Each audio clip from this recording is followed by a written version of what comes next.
Hi, I'm Kim. I'm from Same Love Totally. We're a non-profit organization that supports LGBT people and their families. Okay, so we're doing a new project called Dala Ikusasa. Dala Ikusasa means build a future in Zulu. And we're doing it alongside Turning Point, a safe house in Amanzimtoti.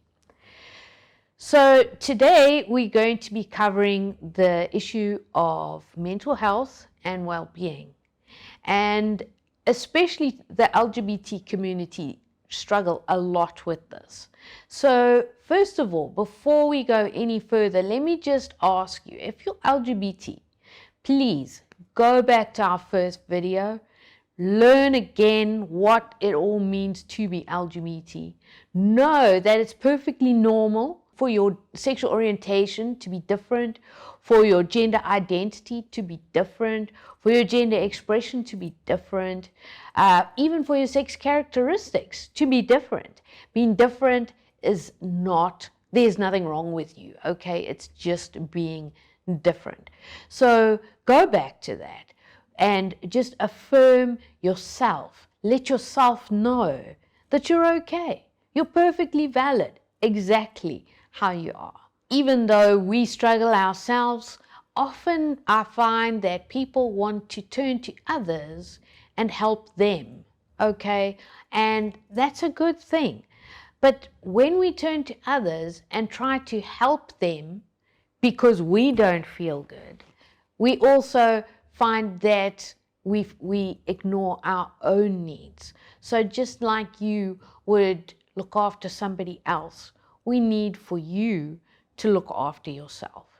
Let's hear what Arianda has to say. A lot of times when you give services to the people, you often forget about the self.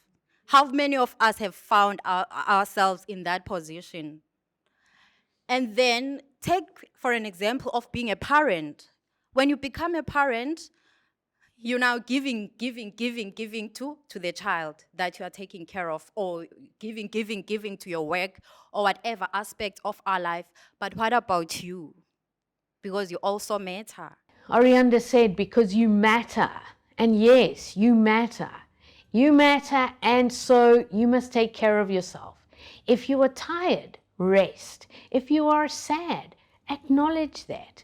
If you are angry, well, first of all, let's find out if you're hangry. In other words, if you're hungry, and because you're hungry, you are now also angry or irritable. So don't be hangry, all right? Take care of yourself. Have something to eat. Have some water.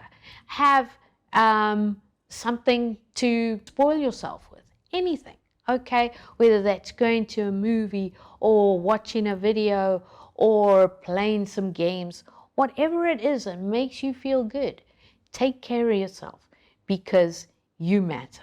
Today we have Sli Nanela, and Sli Nanela has a validation exercise, a self-validation exercise that she would like to teach us. So she is a psychologist and she is teaching us today about mental health and well-being. Here's what Sli has to teach us about validation. There is an emotional validation exercise that I love doing before I start my sessions, all right? Now, what is an emotional validation? We all feel and we all think, right? Wherever you are seated, you're coming from home or you're coming from work, you're feeling something, whether in your mind or in your heart. Just take a moment. Take a moment to reflect. Take a moment to think how you're feeling. How are you? Are you excited? Are you tired? Are you happy? Are you confused about something? Are you stressed? Are you overwhelmed? Do you feel like there's just too many things happening all at once? There's just too much that I'm carrying. Whatever it is, just take a moment, and I want to validate your emotions.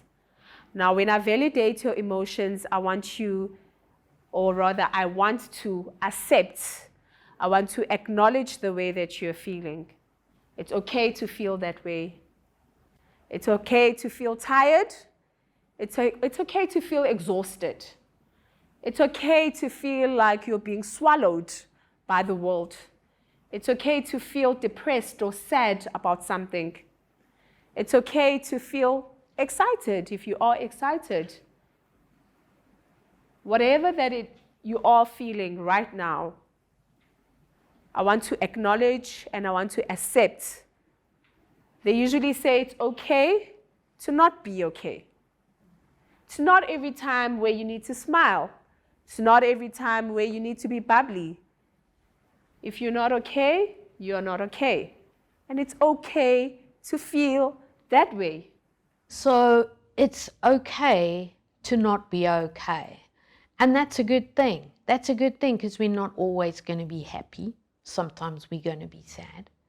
And if it's okay to not be okay, then, well, you might not feel like doing the things you normally do. Perhaps if you have an argument with somebody at home, perhaps then when you go out, you don't feel like talking to other people. Perhaps you don't feel like doing things that you normally think are fun, okay? Whether that could be, I don't know, rock climbing or swimming or whatever activities it is that you enjoy doing, maybe you don't feel like doing them anymore. And why? It's because you're not feeling in a good mood, okay? And that affects your behavior. It affects your relationships with the people around you. Even our thinking is affected, okay? If we are upset, we might be indecisive. Maybe we don't know what to do. Do we do this? Do we do that? And our indecisiveness is like that because we're upset.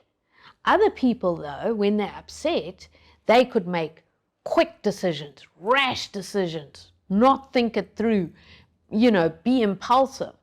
So again, they're behaving like that because they're upset. So our thinking is also affected by the way we feel. And this is why we need to take care of our own mental health. This is why we need to take care of our emotions and be aware of how we feel. Allow us to feel that and then take steps to make yourself feel better. Sli Nanela will tell us also the difference between mental health and mental illness. They are very different, very different. So we take care of our emotions, we take care of ourselves, and that is the same as taking care of your mental health. But now mental illness is something that Sli would like to talk to us about. There is a difference between mental health and mental illness. As individuals or as people, we sometimes confuse or we sometimes use these terms interchangeably where they don't belong, basically. So we use mental illness instead of mental health, or we say mental health instead of mental illness. Now, I want us to look at what mental health is and what mental illness is. All right? Now, mental health is not the same as mental illness, as I have mentioned. However, poor mental health can result to mental illness. So it is a state of equilibrium, all right? Just think of a line. This side, it's mental health, and this side, it is mental illness. If you cannot handle this side, mental health, it will, over the years, or in a period of time, result in mental illnesses. If you do not take care of your mental well-being, it will result to mental illnesses. All right? So already you can see that there is a difference between the two. Mental illnesses refer to conditions. You are diagnosed with it. So it's like you go to the doctor and the doctor says you've got diabetes, or you have cancer, or you have high blood pressure. Okay, so it's a diagnosis. So igama lesifo onikezwa lona. It's a mental health condition. So mental illnesses refer to mental conditions. All right? Now, everybody experiences mental health. Everybody needs to take care of their mental health. Okay? And it's not everyone that will be diagnosed with a mental illness. I usually say to my clients, don't be quick to diagnose yourself. A person comes to me and says that I'm depressed. And I say, says who? Says who? Who said you're depressed? Because in actual fact, depression is a diagnosis. You should be saying to me, I feel sad and not depressed. How interesting is that? We diagnose ourselves. Okay, let's leave the diagnosing up to the doctors and the professionals. And let us just acknowledge our own feelings. So this next little bit I'm going to say is also coming with a trigger warning. Okay, so please listen carefully. If you need counseling after me talking about this, then please call us. Okay, so constant sadness. Okay, sometimes we're sad and that's okay, but sometimes we have a constant sadness day after day after day, and that can affect our mental health. That can lead to depression. Okay, so this is where we need to take steps and see a psychologist. Ask for help.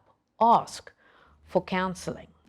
There's a saying that goes, you can't stop the birds from flying above your head, but you can stop them from making a nest in your hair.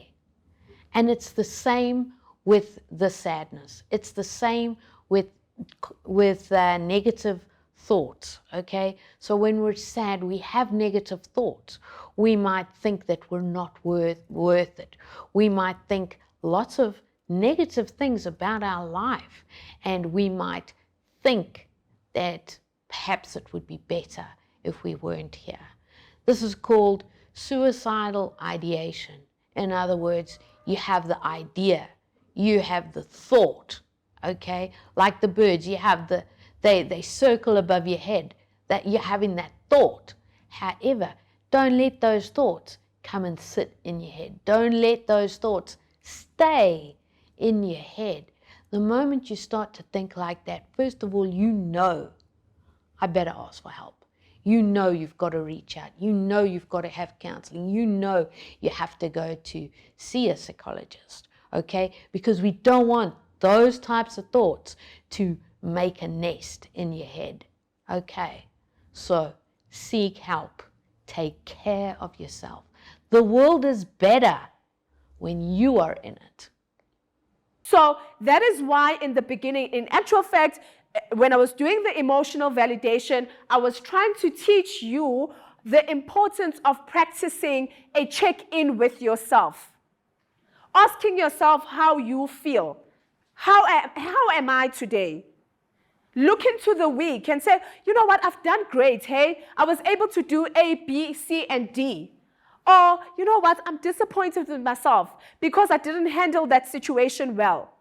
But anyway, I fall down, I rise back again. Now, managing your own mental health needs you to accept that some things are beyond your control. Okay, so Slee was fantastic. Some things are beyond our control. Absolutely. Absolutely. There is so much that's beyond our control.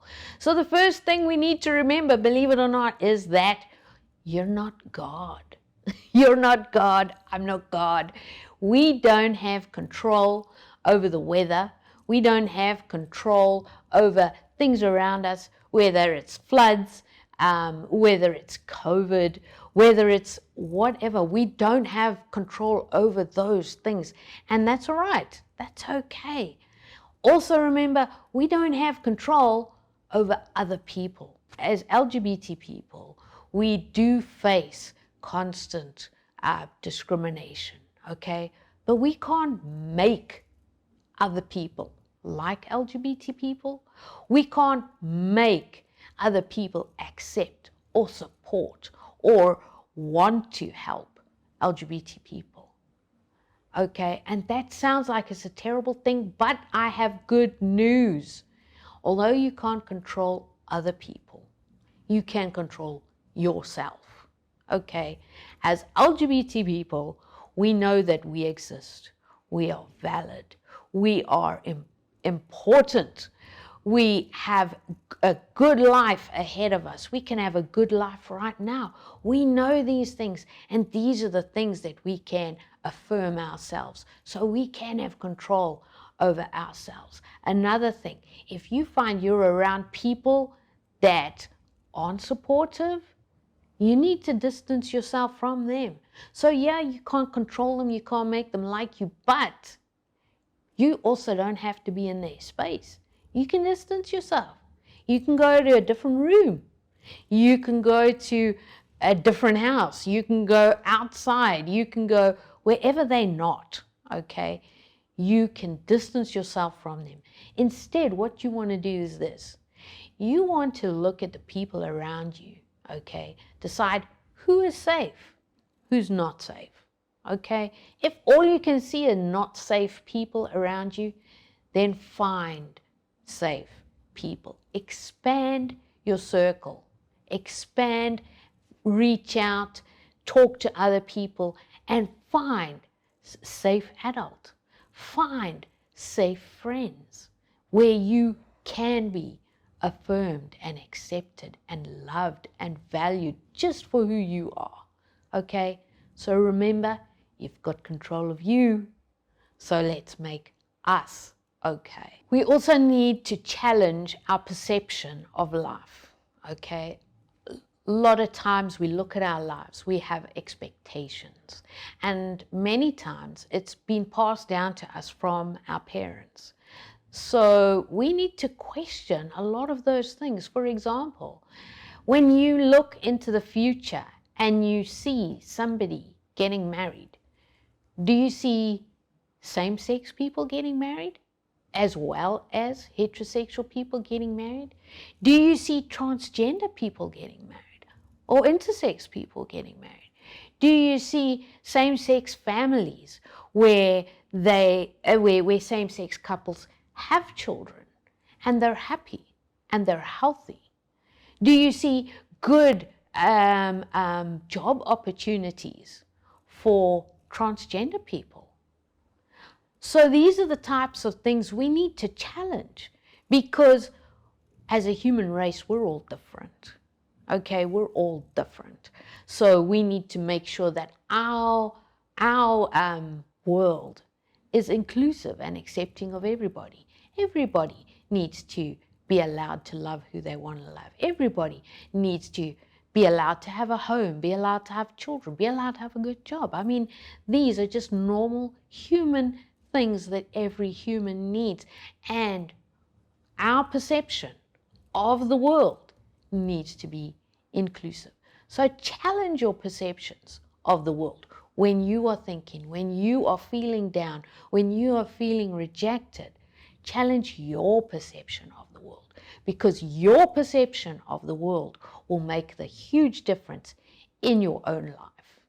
So in the midst of your challenges, find something that you can be grateful for. Just one. And you will be speaking to the part that just wants to live on and live on and live on and live on and give and give and give. Practice gratitude. Yes, practice gratitude. There are a lot of things we can be thankful for. Just breathing. Thank you that I can breathe. Thank you that I can wake up this morning. Thank you that I can walk down the road and the sun can shine on me. Thank you for so many little things. There's a lot to be grateful for. So practice gratitude. And the last thing I would like to end off with today is forgive yourself. Guess what? You're human. Everybody makes mistakes. So forgive yourself. Maybe you did something today and you're not happy about it. Forgive yourself. All right. Think of it this way. If you were to put your whole life out like that and say, right, from birth until death, in amongst all of that time, I will never make a mistake. You see how ridiculous that is? Of course you're going to make mistakes. Let's say you're down near perfect and you're going to make 10 mistakes in your whole life. Okay. So maybe on mistake number 1 and 2 and 3, you know what? All of these, you can forgive yourself for 10 mistakes. So if you're on mistake number 3, so what? You know? And even if you are saying to me from this lens there, oh, I'm on mistake number 300, that's okay. You haven't got to your full quota yet. So as each mistake happens, just forgive yourself. Do better next time when you can, but forgive yourself. Don't be so hard on yourself. All right, that's all for today. Thank you for joining us. Look after yourself until we see you again. If you have any questions, please put them in the comments below. We'll get back to you. We're here for you. You are not alone. But take care of your mental health. Take care of yourself, and we will see you next time. Goodbye.